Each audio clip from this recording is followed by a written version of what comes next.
Brief History of the Davis Museum. Chapter 1. A Misunderstood Work of Art. In 2005, I was invited by an art gallery in Madrid to participate in the Holland Art Fair. My wife, Anna Atsensi, and I went to Holland, and once there, we decided to visit the Gemeentemuseum, the Municipal Museum of The Hague, where I had my first contact with the Boete en Valise by Marcel Duchamp, a work which at first impression didn't generate any special interest to me.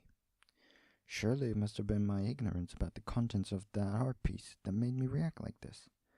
Today I'm amazed to think that 4 years after this casual meeting, my whole life would take an unexpected turn. Chapter 2. The Itinerary Meeting. In 2008, 12 years later, during my studies of fine art at the Universitat de Barcelona, I was so tired of obeying orders in what I should read and do in arts. I decided to enter in the Libreria Casa del Libro, a bookstore located at the Passeig de Gràcia in Barcelona, to look and maybe to buy something that I was really interested in. In the bookstore, on the shelves, I came across a copy of the monumental 20th century art manual, Art Since the 1900s, Modernism, Anti-Modernism, and Postmodernism by Hal Foster, Rosalind Krauss, Yves Alain Bois, and Benjamin H.D. Buchloh, from 2004, published by Thames and Hudson, London, and published in Spain by Editorial Acal. I bought the volume of 704 pages and I went back home. The book began with the Jurisprudence by Gustav Klimt from 1903 to 1907 and ended with The Bubble House by Tachiti Dean from 1999. Chapter 3. An Alternative Cartography. The book was very interesting and explanatory, and included many already well-known artists and works, but in some moments it gave us a renewed version of the themes, and unusual anchor points started to come into view, creating new perspectives of reading, linking different artists, and also lesser-known works of art. Chapter 4. The Strategic Content. On page 271, the authors wrote a chapter explaining the impact of mechanical reproduction, which was introduced into art through photography in Europe in the year 1935, and how it changed the concepts of aesthetic theory, art history, and artistic practice. In this chapter, they created a very fine interconnection between the renowned essay by the German philosopher Walter Benjamin, The Work of Art in the Age of Mechanical Reproduction, in relation with the chapter titled The Museum Without Walls, from the book The Voices of Silence by André Marleux, and the Boete en Valise, Box in the Suitcase, by Marcel Duchamp, who created an artwork of a briefcase containing 89 miniature reproductions of his own works. This made the French artist the first artist in art history who produced his first retrospective inside his own portable museum. Chapter 5. Next stop, Fluxus Station. The mapping of the authors has been deployed. On page 459, one more point was added on the route about the idea of museums created by artists. La Galerie Légitime, the legitimate gallery, from 1962 to 1963 by the French Fluxus artist Robert Filliot. The authors defined his work as a gallery that can be created in the brain of anyone, and he marked as one by a hat, which played the role of an imaginary and portable art shop. He decided to remain outside of the gallery circuit and maintained to carry his gallery under his hat, La Galerie Légitime. His works gathered together in his beret and stamped Galerie Légitime Couvre Chef d'Oeuvre, legitimate gallery masterpiece hat, circulated in the streets with him, an idea closely related to Marcel Duchamp's suitcase. From here, we can notice a change. The artist no longer exhibits his own works, as in the Boete en Valise, but opens an artistic space to be occupied by other artists. Le Voyage de la Galerie Légitime, an auction, The Journey of the Legitimate Gallery, an auction, was a Filio's street happening in Paris, performed in 1962, beside the American artist Ben Patterson. The first artist was carrying his gallery in his hat, which contained some of Ben's small objects. When Filio found someone in the street interested in art, he presented the exhibition and offered objects to be purchased. Filio achieved his goal. He sold them. Chapter 6. Eureka. When I read about the La Galerie Légitime, I had an insight. A sort of cascade of ideas appeared in my mind, like a pearl necklace that instantly formed in front of me. Each pearl was an idea. Every idea was connected with the next one, and in a few seconds, the imaginary necklace was completed. So, if I would take the La Galerie Légitime as a starting point, how could I take it a step further? How can I upgrade it? How to turn it contemporary? Then I spent some time thinking about what might reflect our contemporary time, and suddenly, I realized the answer was the social networks. Facebook was created in 2005, and 4 years later, I could upgrade La Galerie Légitime, connecting it with social networks. Eureka! I got it!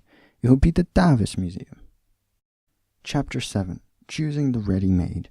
Immediately, I stopped reading the book, and the next day I went to Servei Estachio in Carrer de Arago, Barcelona, which is a specialized store in home, industrial, and DIY materials. Without any preset idea, I went looking for an object to transform it into my ready-made portable museum of contemporary art. In the plastic section, I found a methacrylate ballot box, almost 8 inches cube, with its slot in the top. I went back to my art studio and took my Davis logo, in which I used to promote my own art studio, and simply added the word museum in it. Then I ordered a digital print on vinyl and attached it to the urn. The photo shoot began. 70 shots were made until I got the almost perfect image. The selected photography was retouched using Photoshop, and after I went to my computer to create a Facebook group. Chapter 8. Artists have voted yes. Once the Davis Museum group on Facebook was open, I began to invite artists and brought them together. I wrote a manifesto and a list of FAQs, frequently asked questions, in which I explained what the Davis Museum is, how it works, what its purposes are, and what the advantages are for the artists to join it. Surprise! Many artists voted yes to my proposal to organize a museum of contemporary art for their works. The collection started this way. Chapter 9. This will work. When I invited Richard Garay, Montevideo, Uruguay 1972, based in New York, to make his exhibition at the Davis Museum, he sent me Gap, edition 5/5 from 2009, a digital video of 7 minutes and 10 seconds. When this piece was inserted into our newly purchased iPod, Anna Ascendi, my wife, Boris, my Siamese cat, rest in peace, and we were shocked throughout the projection. The work was amazing. In that moment, I thought the Davis Museum could become relevant in the future, and it would be worthwhile to pursue it, even if it was non-profit. Chapter 10. When the work is good. I record the iPod screening Gap edition 5/5 inside the Davis Museum ballot box, and publish the video on YouTube. I also designed an e-poster of his exhibition, and worked hard on the dissemination of the content, spamming my list of contemporary art contacts with 10,000 emails. Fine art students, from beginners to established artists, various art galleries, teachers, art historians, art curators, art museums, press, art magazines, televisions, and more. And it was a success. 2 of these e-posters arrived in the inbox of Stéphanie Hab and Irene Pomar, 2 young contemporary art curators based in Paris. And... Chapter 11. Avalanche. Amid an avalanche of works, artists, invitations, exhibition, curators of contemporary art from Paris, Hungarian art magazine reporters, TV interviews, and all kind of visitors, I don't know how, I could register the Davis Museum logo at the OEPM, Oficina Española de Patentes y Marcas, Spanish Patent and Trademark Office, and start designing the official website of the project. However, the most important step was when I asked myself, Why not add another layer of meaning to my ready-made portable museum of contemporary art and turn it into a cultural organization recognized by the government? Chapter 12. Northern Brood Thayers could imagine. After several failed attempts to make an appointment with someone to explain to me how to institutionalize my art project, finally I managed to arrange a meeting with the General Director of Museums in Catalonia. I visited his office with a small report of only 12 pages. I was so excited, and Mr. J, to preserve his privacy, let's call him Mr. J, was friendly. He also listened to my explanations about the project and finally asked me if I was crazy. Mr. J, am I crazy? Why? I rebuked him. And Mr. J started to explain to me how the funding of cultural organizations in Spain works. Most of them are financially unviable, and from 500 cultural organizations in Catalonia, only 4 of them are workable. The Picasso Museum, the Dali Museum, the Sagrada Familia Museum, and the Barça Museum. After hearing his explanation, I was embarrassed and sitting in that black leather chair, with my arms stretched down, motionless. But I reacted quickly and took a chance to play my last card. What could I do in these adverse conditions? He took his time and said, I have good news for you. We'll recognize your art project as a cultural organization. The Davis Museum will be published in the Generalitat de Catalunya digital and printed publications. You will have to send us your annual report about the number of works of art, artists, and exhibitions. Also, information about publications, events, workshops, visitors, etc. But I have bad news too. We will not fund your museum. €0. I accepted the conditions, filled all the documents, and sent all required information. Not even Brute Thayers could have imagined this. For the first time in the history of art, a ready-made and cultural organization had been merged. Chapter 13. Hello, la Galerie Légitime. My name is the Davis Museum. I titled all the video clips containing the works of artists' video exhibitions and presented them on the Davis Museum channel on YouTube. This was my proposal for another way to make contemporary art exhibitions a museum. Video exhibitions were launched one after another, until one day in 2010, when I opened my email program to find a message by Nav Haq, a British curator who invited me to participate in a major exhibition entitled Museum Show, with a selection of 40 artists from all over the world to be held in Arnolfini, Bristol, UK. The exhibition was about mapping the development of the museums created by artists, from the early 20th century until today. Surprise! The Bourdes en Valais by Marcel Duchamp, the Galerie Légitime by Robert Filou, the Musée d'Art Moderne, the Parlement des Aigles by Marcel Brute Thayers, the Museum of Contemporary African Art by Meshach Gaba will be there, among others. What a change! I was hardly studying all those artists. For me, they were only abstract characters in the books, and all those works of art. For me, they were only abstract ideas in the books, and suddenly they had become my partners in the exhibition. Chapter 14. Welcome, Yoko. Museum Show in 2011 was the debut of the Davis Museum in the international contemporary art scene. Thereafter, the amount of level of artists joining the Davis Museum started to rise. In these 7 years, 27 video exhibitions were launched online, and the same number of physical exhibitions were produced by the Davis Museum, some of them with historical artists like Yoko Ono, Ben Patterson, Sean Miller, Tom Marioni, Francesc Torres, Bill Burns, Miho Shimizu, and Oyvind Renberg, Danger Museum, among others.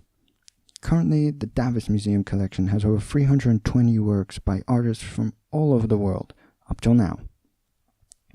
To add to all this, some extraordinary people who have done amazing things had also joined this art project, such as art historian Rosemarie Barrientos, who donated to the collection 20 works by the following contemporary artists: Mansur Tsiskanakasi, Baruch Gottlieb, Ian and Ingrid Baxter, Res Ingold, Benjamin Sabatier, Cedric Guillermo, Protoplast, Etoy, and Jason Frings.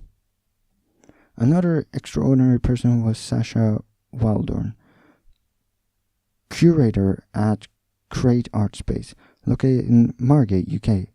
Sasha and I have worked hard to make this exhibition small, unusual museums and specialist survey in 2011, and it was a pleasure working with her.